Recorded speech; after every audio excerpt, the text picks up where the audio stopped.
Welcome to Suman IT TV, India's first and only exclusive IT channel truly dedicated to students, employees, and software professionals, where you can learn, unlearn new things, upgrade your skill set, educate, and empower yourself in IT enabled services.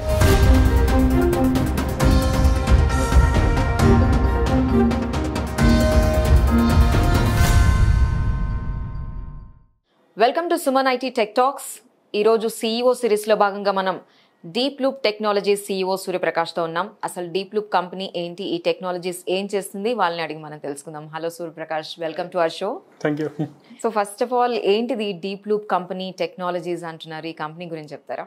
So deep loop technologies అనే company మేము start చేసినది first virtual reality, augmented reality, అది కాకుండా machine learning, block chain, వీటన్నిటిని కలిపి ఏదైనా చేద్దామని అనుకుని స్టార్ట్ చేసాం ఈ కంపెనీని. సో ఆఫ్టర్ వీ స్టార్టెడ్ అంటే ఒక 6 నెలల తర్వాత ఫేస్బుక్ మెటావర్స్ అని అనౌన్స్ చేసింది. సేమ్ ఇదే కాన్సెప్ట్ తోటి. వాళ్ళకి బ్యాక్గ్రౌండ్లో ఉండుండొచ్చు, బట్ మెటావర్స్ అన్న పదం రాకముందే మేము ఈ కంపెనీ స్టార్ట్ చేసాం. సో మా ప్రోడక్ట్ కూడా లూప్ ఎక్స్ఆర్ అని స్టార్ట్ చేసి లూప్ మెటావర్స్ అని మార్చుకున్నాం తర్వాత. సో ఇనీషియలీ అప్పుడు మాకు కాన్ఫిడెన్స్ వచ్చింది, మార్కెట్ ఏదైతే ట్రెండ్ ఫాలో అవుతుందో కొద్దిగా హెడ్గా అదే ట్రెండ్లో స్టార్ట్ చేసామని. అది ఏంటంటే బ్యాక్గ్రౌండ్, ఫౌండర్స్ బ్యాక్గ్రౌండ్ తీసుకుంటే లైక్ హౌ ఇట్ స్టార్టెడ్ అని 10 years నుంచి ఫౌండర్కి, అదర్ కో ఫౌండర్కి నాకు రిలేషన్ ఉంది. మేమంతా ఒకటే కాలేజ్. సో ఏదైనా ఒక కంపెనీ స్టార్ట్ చేయాలంటే రైట్ టీమ్, రైట్ పార్ట్నర్స్ ఉంటే తప్ప అది ముందుకెళ్ళదు. సో మాకు 10 years బ్యాకే మేము గేమింగ్ అది చేసేవాళ్ళము. సో అక్కడ మ్యూజిక్లో అది మేము ఇద్దరం కనెక్ట్ అయ్యాం. ఇద్దరంకి మ్యూజిక్ ఇంట్రెస్ట్ ఉంది. అలా ఒకే బ్యాండ్లో ఫామ్ అయ్యి ప్లే చేస్తూ అక్కడి నుంచి ఈ ఇంట్రెస్ట్ షేర్ చేసుకున్నాం, గేమ్ డెవలప్మెంట్ అది చేద్దామని. స్లోగా అది గేమింగ్ నుంచి అలా పెరిగి నెక్స్ట్ గేమింగ్లో కాంపిటీషన్ బాగా ఎక్కువ ఉంది, కాస్త తక్కువ కాంపిటీషన్ ఉన్నది చూస్ చేసుకున్నామని వీఆర్కి షిఫ్ట్ అయ్యాం. సో ట్రస్ట్ చేసాం అనమాట, వీఆర్ నెక్స్ట్ 5 yearsలో ఖచ్చితంగా పెరుగుతుంది అని. ఆ రిస్క్ తీసుకుని అది నేర్చుకున్నందుకు కానీ అది వర్కౌట్ అయింది మాకు. సో ఓకే, ఫౌండర్ గురించి అన్నారు కదా, సో ఫౌండర్ ఎవరు అండ్ తన గురించి చెప్తారా? సో నేను చంద్రధర్ అని మా జూనియర్ కాలేజ్లో. సో మేమిద్దరం కో ఫౌండర్స్ కంపెనీకి. సో ఇందాక చెప్పినట్టు మేము మ్యూజిక్ తోటి స్టార్ట్ చేసాం అంత కెరీర్. సో తను ఫస్ట్ ఇయర్లో ఉన్నప్పుడు నేను 4th yearలో ఉండేవాడిని కాలేజ్లో. ఒక మ్యూజిక్ కాన్సర్ట్ అది కాలేజ్లో పెట్టినప్పుడు ఇద్దరం కలిసి ప్లే చేసాం దానికి. ఆ మ్యూజిక్ షో అయితే ఫ్లాప్ అయింది, కానీ మా కెరీర్ మీద అయితే సక్సెస్ అయింది అది. సో అలా కనెక్ట్ అయిన మేము ఇద్దరం గేమింగ్లో ఇంట్రెస్ట్ చూస్ చేసుకున్నాం. నాకు గేమింగ్ ఇంట్రెస్ట్, వాడు ఎప్పటి నుంచో గేమ్ డెవలప్మెంట్లో ఉన్నాడు. సో అలాగే స్టార్ట్ చేసి కలిసి గేమ్స్ తయారు చేసాము. నెక్స్ట్ ఆ గేమ్స్కి కొన్ని నేషనల్ లెవెల్లో అవార్డ్స్ రావడం కానీ, రికగ్నిషన్ రావడం కానీ, అది ఎంకరేజ్మెంట్గా ఉండి అలా నెమ్మదిగా ముందు తీసుకెళ్ళాం. బట్ ఎవ్రీడే 400 గేమ్స్ రిలీజ్ అవుతున్నాయి మార్కెట్లో అని చూసి ఇంత కాంపిటీషన్ మనం తట్టుకోలేం, మనకున్న ఫైనాన్షియల్ బ్యాక్గ్రౌండ్కి అది అని కొంచెం కాంపిటీషన్ తక్కువ ఉన్న ఏరియాకి వెళ్దామని అనుకున్నాం. ఎక్కువ మంది ఉన్న రేస్లో పరిగెత్తడం కొద్దిగా కష్టం. మనం మాత్రం ఉన్న రేస్లో అయితే మనం ఎంత స్లోగా వెళ్ళినా గెలుస్తాం కదా. సో ఆ టైప్లో VR అండ్ ARని చూస్ చేసుకున్నాం. అప్పుడు అంతా బ్యాక్గ్రౌండ్ అంతా గేమింగ్, దానికి గేమ్ డెవలప్మెంట్ వచ్చినట్టు VR AR చేయగలుగుతాడు, కొత్తగా ఏం నేర్చుకోగలరు. సో అలా VR అండ్ ARకి మూవ్ అయ్యి స్లోగా మేము ఎప్పుడైతే ఫోన్ని తీసి డబ్బాల్లో పెట్టి యూస్ చేసే టైం నుంచి మొదలుపెట్టాము. సో అప్పటి నుంచి అలా స్టార్ట్ చేసింది, అలా పెరిగి ఇప్పుడు VR బాగా పెరిగింది, దాంతోపాటు మేము కూడా పెరిగాం. సో అలాగా బేసిక్గా చాలా తక్కువ మందికి ఇది తెలిసిన కాన్సెప్ట్ కాబట్టి ఇన్వెస్ట్మెంట్స్ కూడా ఈజీగా వచ్చాయి మాకు. ఓకే, సో ఇన్వెస్ట్మెంట్ ఈజీగా వచ్చింది అంటున్నారు కదా. సో అసలు ఫస్ట్ ఆఫ్ ఆల్ ఎంత ఇన్వెస్ట్మెంట్తో మీరు స్టార్ట్ చేశారు? మేము స్టార్ట్ చేసింది 3.5 crores ఇండియన్ రూపీస్తో స్టార్ట్ చేసాం కంపెనీని. మెటావర్స్ కొంచెం కాస్ట్లీ అఫేర్ ఇది. ఆ VR హెడ్సెట్లు కానీ, ల్యాప్టాప్లు కానీ, డెవలపర్స్కి కానీ చాలా ఎక్కువ జీతాలు ఇవ్వాల్సి వస్తుంది. సో ఇవన్నీ బేర్ చేయాలంటే మినిమం ఆ మాత్రం రేస్ చేయాలి. దాంతో కూడా 1.5-2 years రన్ చేయగలుగుతాను నేను చెప్పిన అమౌంట్తో కూడా. సో 3.5 crores తోటి స్టార్ట్ చేసాం. ఆయన కూడా ఇండియన్, చంద్ర దాసరి అని. ఆయన యూఎస్లో 25 yearsగా సెటిల్ అయి ఉన్నారు. సో ఆయనకు కూడా ఇటువైపు ఇంట్రెస్ట్ ఉంది, technology side, VR AR side అదిను. సో వాళ్ళకి మేము కొంచెం ప్రామిసింగ్గా కనిపించాం, టెక్నాలజీని బాగా తీసుకెళ్ళగలుగుతాం మార్కెట్లో కానీ. అలాగే మాకు కుదిరి ఆయన ఇన్వెస్ట్ చేశారు. అచ్చా, ఓకే. సో అసలు డీప్ లూప్ టెక్నాలజీస్కి B2Bనా B2Cనా మీ క్లయింట్స్ ఎవరు? డీప్ లూప్ టెక్నాలజీస్ పూర్తిగా B2B సెక్టర్లోనే. B2C ఎందుకు వెళ్ళలేదని కూడా దానికి చెప్పి B2Bకి ఎందుకో చెప్తాను. బేసిక్గా ప్రతి ఒక్కరి దగ్గర VR హెడ్సెట్ లేదు ఇప్పుడు. వర్చువల్ రియాలిటీ కొద్దిగా కాస్ట్లీనే, అందరి దగ్గర ఫోన్లు ఉన్నంతగా హెడ్సెట్లు లేవు. ARలో ఉన్నాయి అండ్ మన ఫోన్లో పనిచేస్తే కానీ అది తక్కువ ఫోన్లో పనిచేస్తుంది, అంత ఇంట్రెస్టింగ్గా ఉండదు. సో B2Cకి వెళ్ళినా కానీ మేము అంత బిజినెస్ చేయలేమని అనిపించింది. సో B2Bలో ఏంటంటే నిజంగా దీని నీడ్ ఉంది. మా క్లయింట్స్ ఎలాంటి వాళ్ళు అంటే టీవీఎస్ మోటార్స్ ఉన్నారు, మన 2-వీలర్ మ్యానుఫ్యాక్చరర్, అది కాక బ్రిడ్జ్స్టోన్ టైర్స్, అపోలో టైర్స్, ఇది కాక హెల్త్ కేర్లో జాన్ హాప్కిన్స్ యూనివర్సిటీ వాళ్ళు అఫిలియేటెడ్ NGO ఒకటి ఉంది. సో ఇలాగ పెద్ద క్లయింట్స్తో వర్క్ చేస్తాం. వాళ్ళకి ఏంటంటే మ్యానుఫ్యాక్చరింగ్ సైడ్ కానీ, వాళ్ళకి ఎప్పుడైనా కొత్త ఎంప్లాయీస్ వచ్చినప్పుడు కానీ 2-3 నెలలు పడుతుంది ఆన్బోర్డ్ చేయడానికి. వాళ్ళకి ట్రైన్ చేయడానికి చాలా ట్రైనింగ్ మెటీరియల్ కూడా ఖర్చు అవుతుంది. అదే VRకి తీసుకొస్తే అది 3 months పట్టే టైం 1 monthలో అయిపోతుంది. ట్రైనింగ్ మెటీరియల్ అవసరం లేదు. సో వాడు సపోజ్ ఒక 20 lakhs ఇన్వెస్ట్ చేసాడు అనుకోండి, వాడికి return on investment within 3 to 5 months వస్తుంది మన దానిలో. సో దాని తర్వాత వాడికి అంతా మిగిలే ఇంకా. సో అలాగా మేము చూస్ చేసుకునేది రిటర్న్ ఆన్ ఇన్వెస్ట్మెంట్ ఉంటూ క్లయింట్కి ఉపయోగపడేలాగా మేము కూడా డబ్బులు చేసుకునేలా ఉన్న యూస్ కేసెస్ దొరికాయి మాకు. సో అలా తీసుకెళ్తున్నాం కంపెనీ. ఇప్పుడు మీరు అంటున్నారు 2-వీలర్ ఒకటి, హెల్త్ సెక్టర్ ఒకటి, ఇవన్నీ మీరు మెన్షన్ చేస్తారు కదా టైర్స్. అసలు ఈ VR టెక్నాలజీ అనేది అక్కడ ఎలా యూజ్ అవుతుందో విత్ ఎగ్జాంపుల్స్తో కొంచెం మన ఆడియన్స్కి అర్థమయ్యేలాగా చెప్పగలుగుతారా? సో ఎనీ ఫ్యాక్టరీ కానీ మనకు అర్థమయ్యే భాషలో చెప్పాలంటే ఫ్యాక్టరీలో వర్కర్స్ ఉంటారు ఖచ్చితంగా. ప్రతి వర్కర్కి ఒక్కొక్క యాక్టివిటీ ఉంటుంది వాడు చేయాల్సింది. ఆ ఒక్క పనే చేస్తూ ఉంటాడు. ఒక కన్వేయర్ బెల్ట్ మీద నించుని ఉంటే ఒక్కొక్కరికి ఒక్కొక్క పని ఉంటుంది, ఆ పని చేస్తుంటారు వాళ్ళు. సో ఆ పని ఎలా చేయాలన్నది వాళ్ళకి ట్రైన్ చేయాలి. నెంబర్ ఆఫ్ వర్కర్స్ చాలా మంది ఉంటారు, ఎవడో ఒకటి పక్క నుండి 1 నెల 2 నెలలు 3 నెలలు టైం తీసుకుని వాడికి ట్రైన్ చేయాలి. సో అది ఏంటంటే కంపెనీకి టైం టేకింగ్. కొత్తగా ఒక 500 మంది బ్యాచ్ వచ్చిందంటే వాళ్ళని ట్రైన్ చేసి పెట్టడానికి చాలా లెందీ ప్రాసెస్ అవుతుంది. మళ్ళీ వాళ్ళలో ఎంతమంది ఉంటారో ఎంతమంది వెళ్ళిపోతారో తెలియదు. సో వాళ్ళు ఇది క్విక్గా చేయడానికి అనుకున్నారు, ఎలా స్పీడప్ చేయగలుగుతామని. సపోజ్ ఎగ్జాంపుల్ చెప్పాలంటే ఒక బైక్ ఉందనుకోండి, హెడ్ ల్యాంప్ బిగించడం అనేది ఒక యాక్టివిటీ, లేకపోతే ఫుట్ రెస్ట్లు పెట్టడం కానీ, అద్దాలు బిగించడం, ఇలాంటివి రకరకాల యాక్టివిటీస్ ఉంటాయి. ఒక బండికి దగ్గరగా 86 to 100 యాక్టివిటీస్ ఉంటాయి ఒక కంప్లీట్ బైక్ రావడానికి. అండ్ ఒక ఇంట్రెస్టింగ్ ఫ్యాక్ట్ ఏంటంటే, నార్మల్ మిమ్మల్ని అడుగుతున్న, ఒక బైక్ కంప్లీట్గా అయ్యి బయటికి రావడానికి, ఒక కంప్లీట్ బైక్ 0 నుంచి మ్యానుఫ్యాక్చర్ అయ్యి టెస్టింగ్ అయ్యి రావడానికి ఎంత టైం పట్టొచ్చు అనుకుంటున్నారు మీరు? నాకు తెలిసి 30 days. ఒక ఫుల్ బైక్ 30 days అనుకుంటున్నారు, కానీ యాక్చువల్గా ఏది 27 seconds. ఓకే, అంత ఫాస్ట్గా అయితే తప్ప డిమాండ్ని మీట్ అవ్వలేం మనం. సో అలా అవ్వాలంటే 100 మంది ఒకేసారి పనిచేస్తుంటారు, ఇంక్లూడింగ్ టెస్ట్ రైడ్ అయిపోతుంది. బైక్ మీద 100 members పనిచేస్తారు ఒకటేసారి. ఒక్కొక్కళ్ళకి ఒక్కొక్క యాక్టివిటీ ఉంటుంది, వరుసగా చేస్తూ ఉంటారు ఇంకా అదే పని. ఆ వర్క్ని వాళ్ళు ఎంత, సపోజ్ మన సొల్యూషన్ వల్ల 27 seconds నుంచి 26 secondsకి మేము తగ్గించగలిగాం అనుకోండి ఒక క్షణం. దానివల్ల వాడు ప్రొడ్యూస్ చేసే బైక్స్ రోజుకి 100 to 200 ఎక్స్ట్రా ప్రొడ్యూస్ చేయగలుగుతాడు ఆ ఒక్క సెకండ్ తగ్గడం వల్ల. సో ఆ టైం సేవింగ్ వాల్యూ చూపించడం వల్ల VR అండ్ ARని ఎంచుకుంటున్నారు. మెటీరియల్ కాస్ట్ తక్కువ, ఒక సూపర్వైజర్ ఉండి నేర్పించక్కర్లేదు, అలాగే వాడు మళ్ళీ అదే రిపీటివ్గా నేర్చుకుని త్వరగా అనబడవచ్చు. సరే, ఇంట్రెస్టింగ్గా ఉంది ఈ బైక్ ఇది. మరి హెల్త్లో ఎలాగా యూజ్ చేస్తున్నారు? హెల్త్ సెక్టార్లో, హెల్త్ కేర్లో కొన్ని క్రిటికల్ ప్రాసెస్లు చేయలేము, ట్రైనింగ్కి, సర్జరీస్ లాంటివి. అలాంటి ఎవరైనా VR ట్రైనింగ్ తీసుకుని హాస్పిటల్స్ ఉంటే సర్జరీస్కి, అలాంటి హాస్పిటల్స్కి వెళ్ళకపోవడం కూడా మంచిది. సో బేసిక్గా కొన్ని చిన్న ప్రాసెస్లు ఉంటాయి, చిన్న బ్లడ్ టెస్ట్ లాంటివి, రాడ్ ఇంప్లాంట్, సింపుల్ సర్జరీ. అది కూడా ఆ బ్లడ్ టెస్ట్ ఇట్లాంటివి, ఇంప్లాంట్ చేయడం ఇలాంటివి ఈ VR టెక్నాలజీని యూజ్ చేసి వాళ్ళని ట్రైన్ చేయడమా? కరెక్ట్. సో ఇందులో పదే ఒక 10 times 20 times 50 times ప్రాక్టీస్ చేస్తారు. కొద్దిగా అటు ఇటు అయినా పర్లేదు VR కాబట్టి. అలా వాళ్ళు పర్ఫెక్ట్ అయిన తర్వాత అప్పుడు వాళ్ళని రియాలిటీలో డిప్లాయ్ చేయొచ్చు. ఇది ఎక్కడ యూజ్ అవుతుందంటే, మీకు రూరల్ ఏరియాస్లో కొద్దిగా మోడరేట్లీ క్వాలిఫైడ్ నర్సెస్ కానీ డాక్టర్స్ని కానీ డిప్లాయ్ చేయొచ్చు, RMPsని వాళ్ళని. సో వాళ్ళు దీనిలో ప్రాక్టీస్ చేసుకుంటే వాళ్ళకి ఎవరు నేర్పించకుండా త్వరగా వాళ్ళు అప్స్కిల్ అవుతారు. ఓకే, ఇప్పుడు ఈ VR ఇట్లాంటి టెక్నాలజీస్ ఇవి యూజ్ చేయాలి అని అంటే ఓన్లీ టెక్ బ్యాక్గ్రౌండ్ ఉండాలి స్టూడెంట్ కానివ్వండి, ఎవరైనా సరే, ఆర్ నాన్ టెక్కీస్ కూడా ఎంటర్ అవ్వచ్చు? ఎక్కువ డబ్బులు సంపాదించుకోవాలి VRలో అంటే టెక్ బ్యాక్గ్రౌండ్లో ఉన్న వాళ్ళకి సాధ్యం అది. బట్ నాన్ టెక్లో ఉన్న వాళ్ళు కూడా రావచ్చు దీనిలోకి. ఎలా అంటే ఇప్పుడు టెస్టింగ్ యాక్టివిటీ ఉంటుంది, మోర్ ఆఫ్ విజువల్ టెస్టింగ్ ఉంటుంది. పెట్టుకుని చూస్తే ఇది కరెక్ట్గా ఉందా లేదా, ఇక్కడ కలర్లు కరెక్ట్గా ఉన్నాయా, ఇది కరెక్ట్ సైజ్లో ఉందా లేదా, ఇవి చూసి చెప్పే ఉంటాయి. అవి ఎప్పటికీ ఆటోమేట్ చేయలేం. ఆటోమేషన్ టెస్టింగ్ ఎన్నిటికి వచ్చినా విజువల్గా చూసి చెప్పేవాటికి, అందులోనే హెడ్సెట్ పెట్టుకుని చూసి చెప్పేదానికి చాలా కష్టం, అది రావడానికి టైం పడుతుంది. సో టెస్టింగ్ అనేది ఒక మంచి ఏరియా, నాన్ టెక్నికల్ అంటే ప్రోగ్రామింగ్ అని రాకుండా రావాలి అంటే.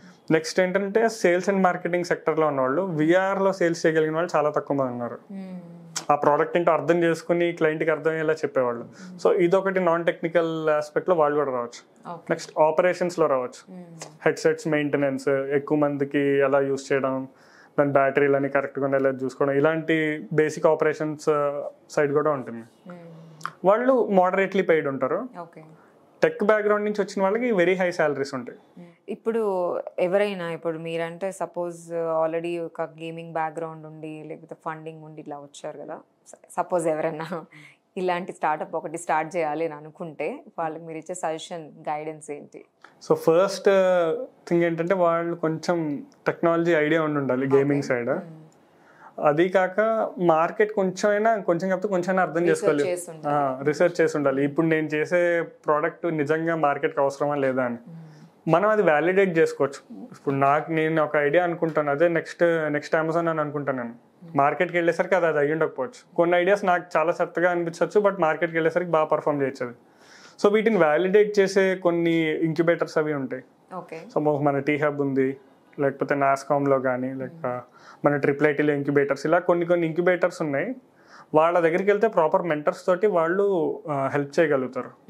అంటే దీనికి తగ్గ గ్రాంట్స్ కూడా వస్తాయి. మనకి స్టార్ట్అప్ ఇండియా సీడ్ ఫండ్ అని ఒకటి ఉంది, 20 lakhs గ్రాంట్ ఉత్తినే ఇస్తాడు డెవలప్ చేసుకోండి. మళ్ళీ ఈక్విటీ ఇవ్వక్కర్లేదు, ఒక అప్పులా కూడా కాదు. అది 20 lakhs పైకి వెళ్తే 40 lakhs 50 lakhs అలా చూసుకుంటే గ్రాంట్ కాకుండా డెట్లా వస్తుంది అది. సో వాళ్ళకి నిజంగా మన ఐడియా నచ్చితే, ఎంత ఎగ్జాక్ట్ నెంబర్ తెలియదు, చాలా క్రోర్స్ అయితే అసైన్ అయ్యాను ఎవ్రీ ఇయర్, కంపల్సరీ వాళ్ళు ఇన్వెస్ట్ చేయాలి.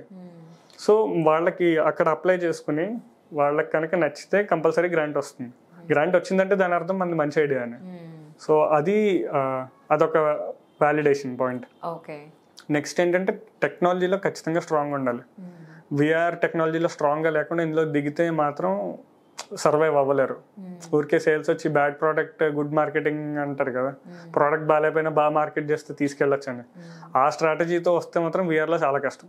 బ్యాడ్ ప్రోడక్ట్ నమ్మలేము, గుడ్ ప్రోడక్ట్స్ అమ్మడానికి చాలా ఇబ్బంది అవుతుంది మాకు. ఓకే, సో ఫండింగ్ ఒకటి అండ్ టెక్నాలజీ గురించి తెలిసి ఉండాలి, ప్రోడక్ట్ వ్యాలిడేషన్ ఒకటి మార్కెట్ చేసుకోగలిగి ఉండి వాళ్ళు అప్పుడైతే నిలబడగలుగుతారు.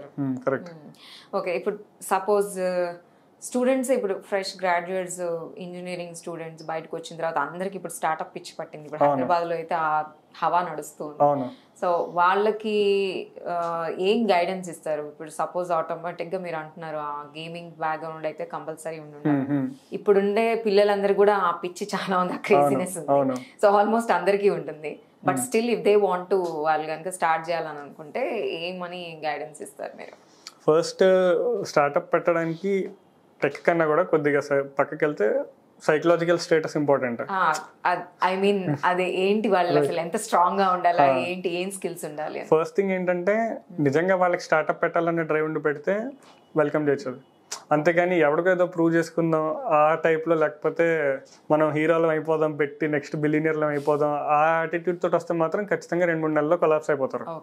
సో నిజంగా వాళ్ళకి ఎంతో ఉండి సొసైటీలో ఉన్న ఒక ప్రాబ్లం ఏదో పట్టుకుని ఇది సాల్వ్ చేయాలి, మనం చేస్తే సొసైటీకి వాల్యూ అడిషన్ అవుతుంది, కొంచెం సోషల్ రెస్పాన్సిబిలిటీ తోటి, ఆబ్వియస్లీ డబ్బులు చేసుకోవడానికి ఏది చేసేది, బట్ కొంచెం నిజంగా ఉపయోగపడేది చేద్దాం, సోషల్ ఇంపాక్ట్ ఉండేలా చేద్దాం అని ఉన్న వాళ్ళకి ఫస్ట్ క్రాస్ అయితే అది వాళ్ళకి ఫస్ట్ బెంచ్ మార్క్ దాటడానికి.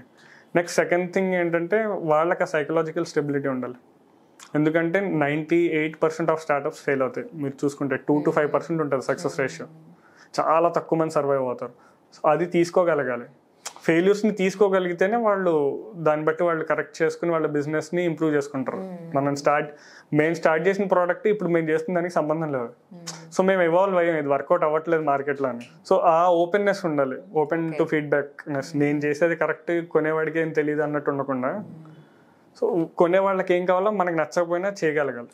సో కస్టమర్కి తగ్గట్టు మన సొల్యూషన్ చూపించాలంట. కరెక్ట్. వన్స్ ఈ సైకలాజికల్ స్టేటస్ దాటితే ఫస్ట్ ఇంపార్టెంట్ థింగ్ ఇదే, మెంటల్ హెల్త్, ఫిజికల్ హెల్త్, మీ మోటివ్ ఏంటి, ఎందుకు స్టార్ట్ చేద్దాం అనుకుంటున్నా, ఇవన్నీ స్ట్రాంగ్గా ఉండి ఈ అప్స్ అండ్ డౌన్సే ఉంటాయి. అప్స్ చాలా తక్కువ ఉంటాయి స్టార్టప్స్లో. అవి తట్టుకోగలిగితే ఫస్ట్ చెక్ అది.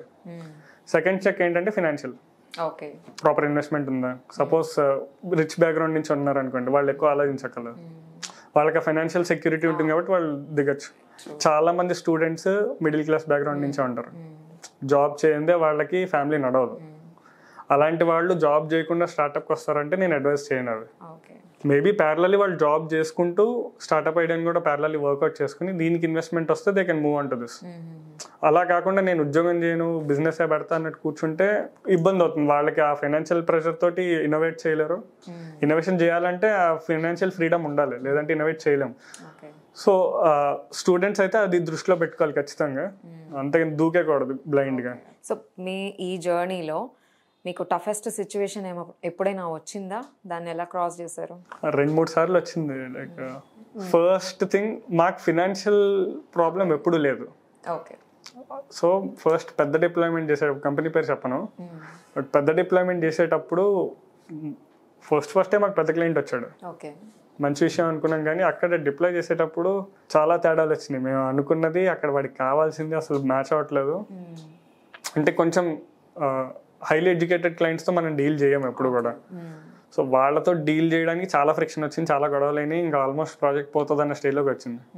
సో అప్పుడు కొద్దిగా అంటే మా కంపెనీకే సెట్ బ్యాక్ అవుతుంది అది పోయిందంటే. క్రెడిబిలిటీ పోతుంది. వాళ్ళ దగ్గర నుంచి ఇంకో 5 ఏళ్ళు బిజినెస్లు చేద్దాం అనుకున్నాం. సో అక్కడ కమ్యూనికేషన్ అది ఎలా బిల్డ్ చేసుకోవాలి, వాళ్ళతో ఎలా వర్కౌట్ చేయాలి, అది నేర్చుకుని ప్రాపర్ టీమ్ని పెట్టుకుని ముందుకెళ్ళాం అప్పుడు. అది ఫస్ట్ టఫెస్ట్ థింగ్. అది ఒక్కసారి క్లయింట్ క్రాస్ చేసాం. అది వాళ్ళ దగ్గర నుంచి చాలా ఆర్డర్లు వచ్చినాయి కూడా తర్వాత. అప్పుడు ఎంత గొడవలు అయినా కానీ ప్రోడక్ట్ వచ్చేసరికి అంత స్ట్రీమ్ లైన్ అయింది. So customer satisfaction important. మనం పర్సనల్ ఈగోలకు పోయి కస్టమర్తో గొడవ పెట్టుకున్నాం అంటే ఇంక కంపెనీ ఉండదు. So even if you're wrong, customer is always right. వాడు తప్పు చెప్పినా వాడే కరెక్ట్. కస్టమర్ ఇస్ గాడ్ అంతే, డబ్బులు ఇచ్చేది వాడే. సో మీ జర్నీలో మీరు నేర్చుకునేది ఏంటి యాజ్ అన్ ఎంటర్‌ప్రెన్యూర్? మా కోఫౌండర్ దీనికి ఒప్పుకోకపోవచ్చు, టెక్నాలజీ అన్నిటికన్నా లాస్ట్కి వస్తుంది. But product fit and market ఉందా లేదా అన్నది ఫస్ట్ వస్తుంది. టెక్నాలజీని బేస్ చేసుకుని మార్కెట్ చేద్దాం అనుకుంటే సక్సెస్ అవ్వలేకపోవచ్చు. మార్కెట్ని బేస్ చేసుకుని దానికి తగ్గ ప్రోడక్ట్ బిల్డ్ చేస్తేనే మనం ముందుకెళ్తాం. ఇంకొకసారి రిపీట్ చేస్తారా? మార్కెట్ని బిల్డ్ చేసుకొని, మార్కెట్ని బేస్ చేసుకుని మార్కెట్ నీడ్ ఏదైతే ఉందో దానికి తగ్గ ప్రోడక్ట్ ఇన్నోవేషన్ మనం చేయాలి. ఓకే. గొప్ప ఇన్నోవేషన్ నిజంగా ప్రపంచంలో ఎవరికి లేనిది చేసినా కూడా అది ఎవరికి అవసరం లేకపోతే ఏం చేయలేం. డబ్బులన్నీ పోతాయి. ఒక సర్టిఫికేట్, పేటెంట్ సర్టిఫికేట్, అబ్బా సూపర్ చేసాడు అని ఒక సర్టిఫికేట్ తప్ప దానివల్ల బిజినెస్ ఏం రాదు. ఇన్వెస్టర్ల దగ్గర నుంచి డబ్బులు పడతాయి బాగా. ఓకే. సో ఈ త్రూ విఆర్ టెక్నాలజీస్తో అసలు ఇప్పుడు ప్రస్తుతానికి జాబ్ మార్కెట్ ఎలా ఉంది, వాళ్ళ శాలరీస్ ఎలా స్టార్ట్ అవుతాయి, ఎవరెవరు జాయిన్ అవ్వచ్చు, ఎలాంటి స్టూడెంట్స్ జాయిన్ అవ్వచ్చు? జాబ్ మార్కెట్ అయితే చాలా బాగుంది. దీనికి లాస్ట్ 2-3 years కూడా చూసుకుంటే మేము వాడే టూల్ పేరు యూనిటీ అనే గేమ్ ఇంజిన్ మీద వర్క్ చేస్తాం. టాప్ 10 ట్రెండింగ్ జాబ్స్లో యూనిటీ ఉంది. లాస్ట్ 2-3 yearsగా కంటిన్యూ అవుతుంది అది. సో గేమ్ డెవలపర్ అవ్వాలన్నా, విఆర్ డెవలపర్ అవ్వాలన్నా, ఏఆర్ డెవలపర్ అవ్వాలన్నా మనకి స్కోప్ అయితే బాగుంది. అండ్ మెయిన్ అడ్వాంటేజ్ ఏంటంటే అవైలబిలిటీ తక్కువ, రిసోర్సెస్ మనుషులు తక్కువ ఉండడం మూలం డిమాండ్ ఎక్కువ ఉండి ఎక్కువ జీతాలు ఇస్తారు. అంత ఎక్కువ రాకపోయినా కానీ 20-25 lakhsతో కూడా కెరీర్ స్టార్ట్ చేయొచ్చు. కొంచెం మోడరేట్లీ గుడ్ నాలెడ్జ్ ఉంటే. మేబీ రియాక్ట్లు నోడ్లు చేసేవాడికి అంత రాకపోవచ్చు, ఒక 5-6 years ఎక్స్పీరియన్స్ వచ్చేదాకా. బట్ ఇక్కడ 2-3 years ఎక్స్పీరియన్స్కే ఆల్మోస్ట్ ఆ ప్యాకేజ్ మ్యాచ్ చేయొచ్చు. సో ఇది వస్తే జాబ్ మార్కెట్ బాగుంది, మంచి సాలరీస్ కూడా వస్తాయి. ఇప్పుడు ఇండియాలో జాబ్ మార్కెట్కి గ్లోబల్గా ఎలాంటి ఆపర్చునిటీస్ ఉన్నాయి? సో గ్లోబల్ మార్కెట్ కూడా బాగుంది. దీనికి ఇండియా నుంచి ఆన్ సైట్ వెళ్ళడం అనేది కొంచెం కష్టమైన పని. డైరెక్ట్గా జాబ్ కొట్టడం అనేది బెటర్ చాయిస్. ఇన్ఫోసిస్లు, టీసీఎస్లు వాటి నుంచి ఆన్ సైట్ వెళ్తారు కదా, ఆ మార్గం అయితే బాగా కష్టం దీనికి. అదే డైరెక్ట్గా ఆస్ట్రేలియాలో బాగుంది, విఆర్ మార్కెట్ చాలా బాగుంటుంది. చైనాలో గేమింగ్ మార్కెట్ బాగుంటుంది. అంటే మన వాళ్ళు చైనా వెళ్తారు లేదు నాకు తెలియదు, బట్ స్టిల్ చైనాలో చాలా పెద్ద గేమింగ్ మార్కెట్ అది. ఆస్ట్రేలియా ఒకటి బాగుంటుంది, సింగపూర్ ఒకటి బాగుంటుంది, ఇలాగా యూఎస్ ఎనీవేస్ బాగానే ఉంటుంది అది. సో ఇలా గ్లోబల్గా కూడా డైరెక్ట్గా జాబ్స్ కొట్టదలుచుకుంటే హై పెయిడ్ సాలరీస్ కూడా వస్తాయి దీనిలో. ఇండియా ఒక్కదానికే రెస్ట్రిక్ట్ అవ్వలేదు, బట్ ఆన్ సైట్స్ అనేది ఎక్కువ అసలు పెట్టుకోకూడదు దీని మీద. Okay, Thank you so much. Thanks for sharing your experience and knowledge about it. Thank The you. company and the VR. Thank you so much. Thank you. So చూసాం కదండి, అసలు VR నేర్చుకుంటే జాబ్స్ ఎలా ఉంటాయి, శాలరీస్ ఎలా వస్తాయి, and technology ఎక్కడ దాకా తీసుకెళ్తుంది, గ్లోబల్గా ఇండియాలో ఈ జాబ్స్కి ఎంతవరకు స్కోప్ ఉంది, ఇవన్నీ మనం చర్చించుకున్నాం. ఈ వీడియో కనుక మీకు నచ్చినట్లయితే కింద కామెంట్ సెక్షన్లో కామెంట్ చేయండి. Thank you so much. Stay tune.